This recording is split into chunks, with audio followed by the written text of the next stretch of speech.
So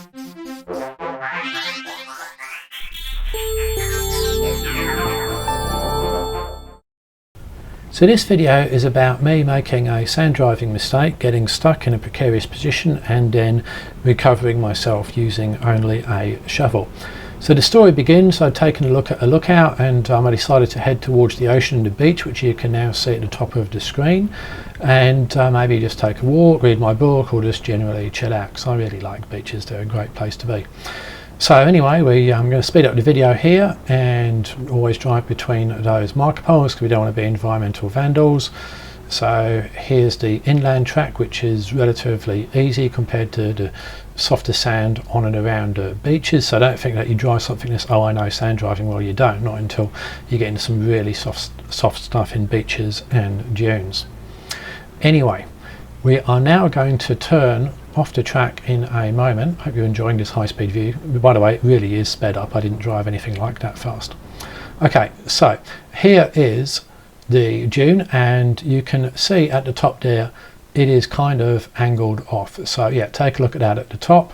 Now that means the car's going to slip to the right, but do I go left to right? I'm not sure. I reckon it's to the right and turn too early, and you can see that I've sort of literally slipped to the side. So what I'm going to do now is say, okay, well, let's not panic here. We'll just sort of go forwards a bit, backwards a bit, see if we can edge out of it. And as I do that, we're not really going, well, the car's slipping sideways, which is not what I want. I want it to go forwards more than sideways, and that's not going to happen. So at this point I go, okay, mistake has been made, got to stuff, I've stuffed up. We're going to have to do a recovery. So let's give it one last try, and sure enough, yep, the car is really not going anywhere. What you don't want to do here is massively spin the wheels in, because that will just make the recovery even harder. A bit of spade work nice and early is what we want. So there's the dune I've just driven up, bit of a curve in it as you can see, but otherwise a straightforward dune. There's the car, it slipped a long way to the right, should have been a lot further out to the left as you can see. There's no ruts because the wind over the top of the dune is just blowing them away, as often happens when tracks don't get used for a while. You can see that I'm really on the side there. The camera, unfortunately, I didn't really show how steep it was and how great the drop off was to the left, but believe me, you wouldn't want your car sliding down that hill. That would definitely ruin your afternoon, and it's just me by myself in one car, so I'm not going to take massive risks. I know that I can get out of this fairly easy. You can see the amount of sand built up in front of the wheels there, so that means I can't go anywhere. So what I'm doing now is I'm making the car safe. I'm basically excavating a hole in front of all four wheels, particularly the upside wheels, and then I'm going to drive the car into that and then reevaluate. So make the car safe is always a good thing to do in any forms of recovery. Just because you're stuck doesn't mean to say that the car can't move of its own accord and make things worse, particularly in sand, which is a soft, often moving thing. So you can see there's before and after, and my digging has made a bit of a difference. Okay, so with the first bit of digging done, there's the hole. I'm just going to drive the car into that. There's excavated in front of each of the four wheels. Going around the side here, try not to drop myself out. So you see I've done those two. Haven't done that wheel yet. And you can see that wheel clearly can't go anywhere because, well, it's just going to slide sideways. So look at how the vehicle's actually dropping down now. That's why I've done the upside wheels first before the downside wheels.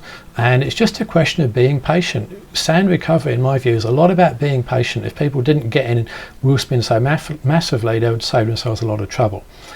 Okay, so the initial digging is done, and I'll just roll the car in. You can see it drops down quite nicely like that, and it's now safe.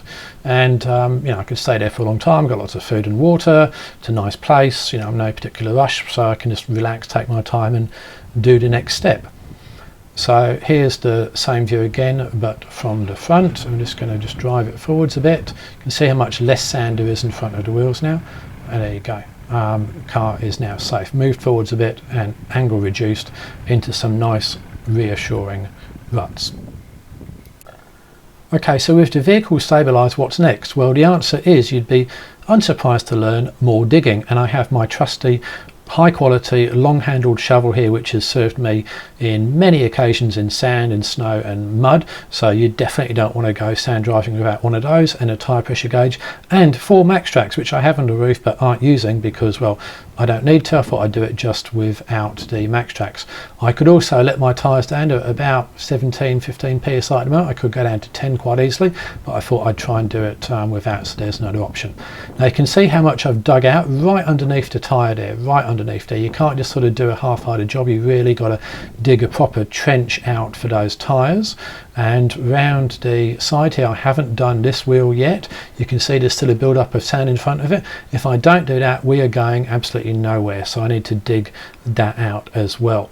And this is what it looks like when it is done. So look at that trench there. I've just put some effort into making a nice long trench for it, and I've built the sand up the opposite side, and that just helps stabilize the vehicle when it rolls forward, so that minimizes rolling resistance. That's the sort of thing you've got to do when you're sand driving. Just take the time to just make those extra few sort of shovels of sand, and it will just make all the difference when you start the engine and try and drive out.